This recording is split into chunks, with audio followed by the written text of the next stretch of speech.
সমাপ্তির কথা ব্লগে তোমাদের জানাই স্বাগত। আশা করি সবাই তোমরা ভালো আছো। আমি ঈশ্বরের কৃপায় ভালো আছি। আজকে একটা নতুন ভিডিও নিয়ে চলে এসেছি। সামনে আসতে চলেছে সরস্বতী পূজা। তাই এই সরস্বতী দেবী কীভাবে সৃষ্টি হলেন এবং 2026-এ কবে সরস্বতী পূজা পড়েছে, আর মহামুনি ব্যাসদেব কীভাবে মা সরস্বতীকে তুষ্ট করেছিলেন, সেই নিয়ে আজকের ভিডিও। তো চলো বন্ধুরা, কীভাবে এই সরস্বতী দেবীর সৃষ্টি হয়েছিল সেটাই জেনে নিই।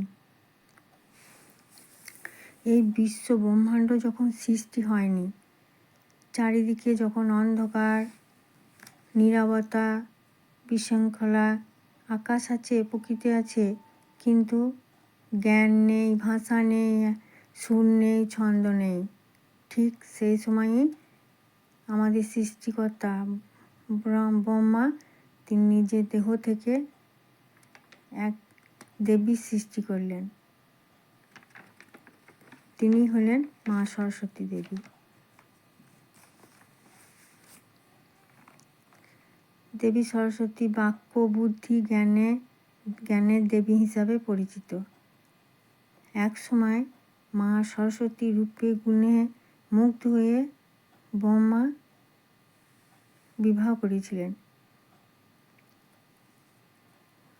কিন্তু সময়ের পরিবর্তনের সঙ্গে সঙ্গে সৃষ্টিকর্তা ব্রহ্মাও পরিবর্তন, এটাই আমরা পুরাণ অনুযায়ী জানি। তা বন্ধুরা, এই 2026-এ সরস্বতী পূজা পড়েছে 23শে জানুয়ারি, আর পঞ্চমী তিথি শুরু হচ্ছে 23শে জানুয়ারি 2:28, শেষ হচ্ছে 24শে জানুয়ারি 1:45 পর্যন্ত। এবারে জেনে নিই আমরা যে মহামুনি ব্যাসদেব কীভাবে মা সরস্বতীকে তুষ্ট করেছিলেন। মহামুনি ব্যাসদেব বাদ্রিক আশ্রমে তপস্যা করেছিলেন। তপস্যা শুরুর আগে তপস্যার স্থানের কাছে একটি কুল বীজ রেখে দিয়ে আসেন দেবী সরস্বতী, এবং দেবী সরস্বতী একটি শর্ত দেন মহামুনি ব্যাসদেবকে, যে এই কুল বীজ অঙ্কুরিত হয়ে চারা বের হয়ে সেই চারা বড় হয়ে নতুন কুল হবে। দেবী বলেন সেই কুল পেকে ব্যাসদেবের মাথায় পড়বে। সেই দিন তপস্যা পূর্ণ হবে ব্যাসদেবের, এবং মা তুষ্ট হবেন। সেই শর্ত মেনে ব্যাসদেব তপস্যা শুরু করেন। ধীরে ধীরে বেশ কয়েক বছর পরে সেই কুল থেকে চারা বের হয়।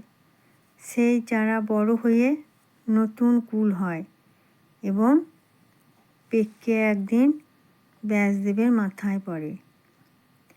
সেই দিনটি ছিল মাঘ মাসের পঞ্চমী তিথি, আর সেই দিনই মা সরস্বতীকে কুল বীজ দিয়ে পুজো করা হয়। আর আমরাও মা সরস্বতী পুজোর আগে কুল খাই না, ওই জন্যেই। এইভাবেই মা সরস্বতীর শর্ত মেনে নিয়ে মহামুনি ব্যাসদেব তপস্যা করেছিলেন, আর এইভাবেই মায়ের শর্ত পূরণ করেছিলেন, আর এইভাবেই মহামুনি ব্যাসদেব মাকে সন্তুষ্ট করেছিলেন। দেখো বন্ধুরা, আমি মায়ের আরতি করে নিচ্ছি।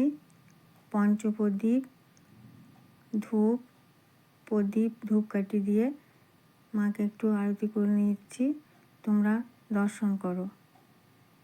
তা বন্ধুরা, এই সরস্বতী পুজোর আগের দিন তোমরা নিরামিষ আহার করবে। তারপরের দিন সকাল সকাল স্নান সেরে পরিষ্কার পরিচ্ছন্ন হয়ে হলুদ রঙের, মায়ের প্রিয় রঙ হলুদ, সাদা, তোমরা যে কোনো রঙের বস্ত্র পরে স্নান টান সেরে পরিষ্কার পরিচ্ছন্ন হয়ে মায়ের কাছে পুষ্পাঞ্জলি দিয়ে নেবে, মায়ের আশীর্বাদ গ্রহণ করে নেবে।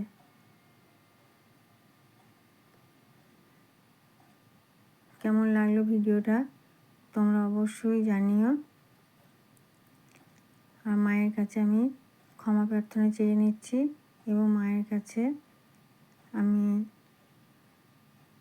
প্রার্থনা করে নিচ্ছি যেন সবারই মধ্যে জ্ঞানের আলো ছড়িয়ে দেন মা। কেমন লাগলো ভিডিওটা তোমরা অবশ্যই জানিও বন্ধুরা।